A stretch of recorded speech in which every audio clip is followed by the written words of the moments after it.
اسی طرح سے قرآن حکیم سے یہ ثابت ہے کہ بالکل ابتدائی دور میں جو مکی دور ہے، بالکل اس کا ابتدائی زمانہ، سورہ نون کے آخر میں جو مذکور ہے کہ یہ کوشش کی گئی تھی کہ کچھ ایسے لوگوں کے ذریعے سے کہ جن کی قوت ارادی ان کی نگاہوں میں بہت مرتکز ہو جاتی ہے، یہ عملیات میں ایک خاص معاملہ یہ بھی ہوا کرتا تھا، اور اب بھی شاید کچھ لوگ یہ پریکٹس کرتے ہیں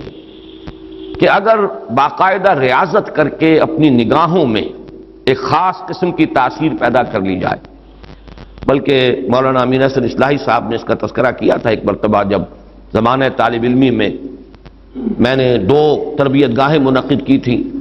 اور اس میں درس قرآن مولانا اصلاحی صاحب نے دیا تھا کہ آج کل بھی بعض لوگ یہ کرتے ہیں کہ رات کے پچھلے پہر اٹھ کر نہا دھو کر سفید براق کپڑے پہن کر پھر بیٹھتے ہیں اور کسی بالکل سفید کاغذ پر ایک چھوٹا سا نقطہ لگاتے ہیں اور پھر نگاہوں کو اس پر جمانے اور مرتکز کرنے کی مشق کرتے ہیں۔ کتنی دیر تک پلک جھپکے بغیر آپ اس نقطے کو دیکھ سکتے ہیں۔ اگر یہ مشق کی جائے، یہ ایکسرسائز کی جائے، یہ ریاضت کی جائے تو آنکھوں میں ایک ایسی چمک پیدا ہو جاتی ہے کہ اگر گھور کر کسی کو دیکھا جائے تو اس کی قوت ارادی کو آپ مزمحل کر سکتے ہیں، وہ ایک دم دبا ہوا محسوس کرے گا اور آپ کا غلبہ اس کے اوپر ہو جائے گا نفسیاتی اعتبار سے۔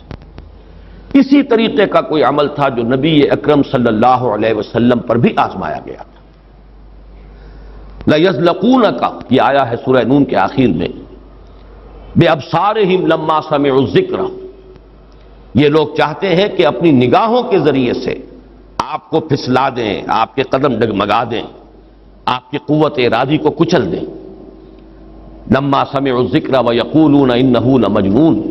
جس وقت کے سورہ نون کے آغاز میں بھی آیا ہے تذکرہ کہ حضور کو کہا گیا کہ آپ کو جنون کا کوئی عارضہ ہو گیا ہے یا آپ پر کوئی آسیب آ گیا ہے،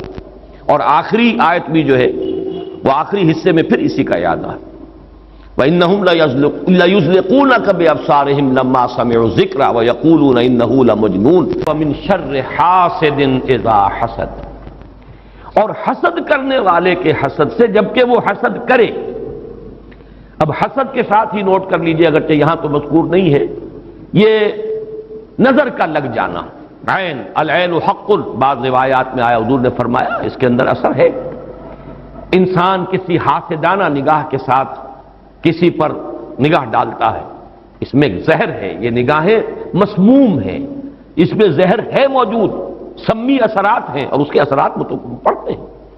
اور یہ جیسا کہ میں عرض کر رہا تھا کہ جدید دور میں جادو کے لیے بھی مثلاً حضور کے بالوں کی ضرورت پڑی، اور یہ جینیٹکس کے حوالے سے اور جینز کے حوالے سے بات آج سمجھ میں آ جائے گی، اس لیے کہ جن ارواح خبیثہ کے ذریعے سے آپ کو کام لینا ہے، وہ جادو تو وہاں پڑا ہوا ہے اس کنویں کے اندر، وہ جو بھی تاثرات ہیں انہیں تلاش کرنا ہے، ان اثرات کو اس شخص معین کو، جس شخص معین پر جادو کرنا مقصود ہے، اور اس کے وجود کا کوئی جز جس کے کہ وہی جینز ہوں گے کہ جو ان کے اپنے وجود کے ہیں، ان کے حوالے سے گویا کہ یہ ایک راستہ ہے، یہ اس کی آئیڈینٹیفیکیشن کا ایک ذریعہ ہے۔ اسی اعتبار سے یہ حسد یا یہ نگاہ کا لگ جانا، میں سمجھتا ہوں کہ آج کی فزکس اگر تھوڑی سی بھی آپ پڑھیں تو ریڈیشنز نگاہ پار ہو جاتی ہے انسان کے، ایسی بھی تو ریز ہے نا، ایکس ریز کیا ہے آپ کے وجود میں سے گزر جاتی ہے، یہ ultra violet infra red rays, یہ تمام کی تمام ایکس ریز یہ کیا ہے، وجود کو چیر کر گزرتی ہیں، تبھی تو اس فلم کے اوپر اثر پڑتا ہے جو فلم کے پیچھے لگی ہوئی اور آپ سامنے کھڑے ہوئے ہیں، آپ کی ہڈیاں علیحدہ نظر آ رہی ہیں اور گوشت جو ہے وہ علیحدہ نظر آ رہا ہے، یہ تمام چیزیں آج سمجھ میں آتی ہیں۔ اور وہ فوٹونز جن کا میں نے ابھی عرض کیا 1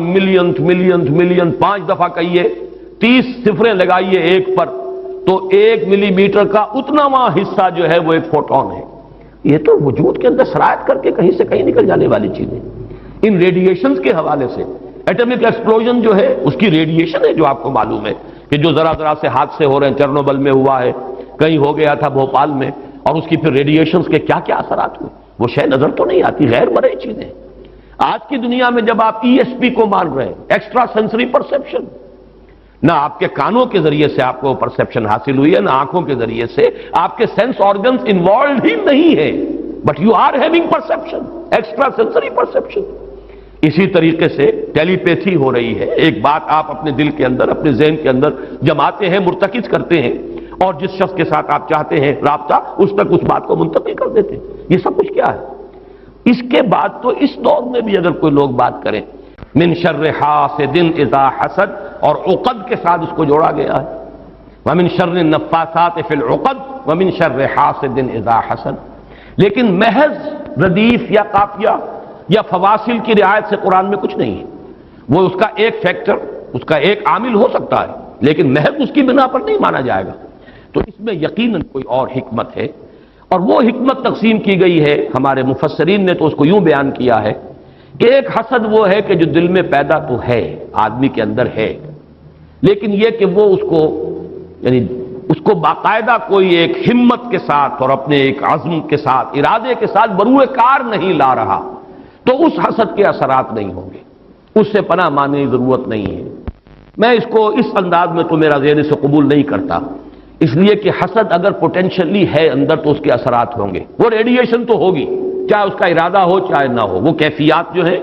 وہ اس کے سانس سے، اس کی آنکھ سے، اس کے وجود سے، وہ اندر اگر زہر گھل گیا ہے تو اس کے وجود سے نکلنے والی ساری شعاعیں جو ہیں ان کے اندر وہ اثر موجود ہوگا، وہ مسموم ہوں گی، زہر ان میں ملا ہوا ہوگا، اس کے اثرات ہوں گے۔ البتہ یہ کہ اس کے دو درجے ہم قائم کر سکتے ہیں، اور وہ یہ کہ ایک ہے غیر شعوری حسد، ابھی آپ کو اندازہ نہیں، اندر ہی اندر کھچڑی پک رہی ہے، وہ اور بات ہے، لیکن جب یہ اس درجے کو پہنچ جائے کہ شعور کی سطح پر آ جائے، آپ کسی کی برائی چاہنے لگیں بالفعل، آپ چاہیں کہ اس کے اندر اگر یہ فضیلت کی بات ہے تو یہ سلب ہو جائے، اس کو پاس اگر یہ نعمت ہے تو یہ نعمت اس سے چھن جائے، مجھے مل جائے، یہی ہے اصل میں جس کو غبطہ اور حسد کا فرق کہا جاتا ہے۔ اور ایک جگہ پر حضور نے ایک حدیث میں لفظ حسد استعمال کیا ہے، لیکن مراد اس سے غبطہ ہے۔ لا حسد الا فی اثنین، کوئی حسد نہیں کیا جانا چاہیے سوائے دو اشخاص سے، ایک وہ جسے اللہ نے علم دیا ہے اور وہ علم پھیلا رہا ہے تو اس سے بھی اگر حسد پیدا ہو جائے تو کوئی بری بات نہیں، کوئی اچھی بات ہی ہے، اور ایک یہ کہ کسی کو اگر دولت دی ہے اور وہ دولت پھیلا رہا ہے اور عام کر رہا ہے، لوگوں کو اس کے خلق کے لیے خرچ کر رہا ہے تو اس سے بھی حسد۔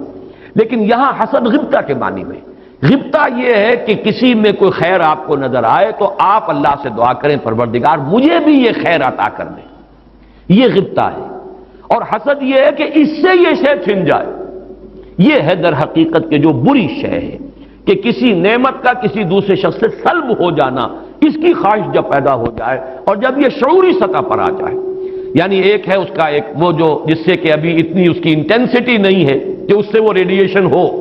اس کی انٹینسٹی اس وقت ہوگی جب کہ وہ شعور کی سطح پر آ گئی اور انسان جو ہے جل رہا ہے حسد کی آگ میں اور چاہتا ہے کہ یہ نعمت اس سے سلب ہو جائے، یہ فضیلت جو ہے اس سے چھن جائے، تو یہ شے وہ ہے یقیناً کہ اس کے اثرات، اس کو میں اس وقت جدید فزکس کی اصطلاح میں ریڈیشن کے ذریعے سے اس میں لفظ واضح کر رہا ہوں، اس کے اثرات ممتد ہوتے ہیں، اور اس کے شر سے بھی پناہ مانگنے کی یہاں ہمیں تلقین کی گئی۔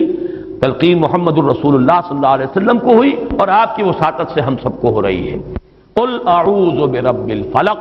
من شر ما خلق ومن شر غاسق اذا وقب ومن شر النفاثات فی العقد ومن شر حاسد اذا حسد۔ میں جب بھی یہ سورت پڑھتا ہوں تو اگرچہ یہ کہیں مجھے کوئی معصور تو یہ شے نہیں ملی ہے، لیکن اس کے فوراً بعد بالکل کسی تصنع کے بغیر میرے یہ الفاظ بھی زبان پر آ جاتے ہیں، اللہم انی اعوذ بک یا رب الفلق من شر ما خلقت ومن شر غاسق اذا وقب ومن شر النفاثات فی العقد ومن شر حاسد اذا حسد۔ اسی طرح قل اعوذ برب الناس ملک الناس، تو وہاں بھی اللہم انی اعوذ بک یا ربی و رب الناس و یا الہی و الہ الناس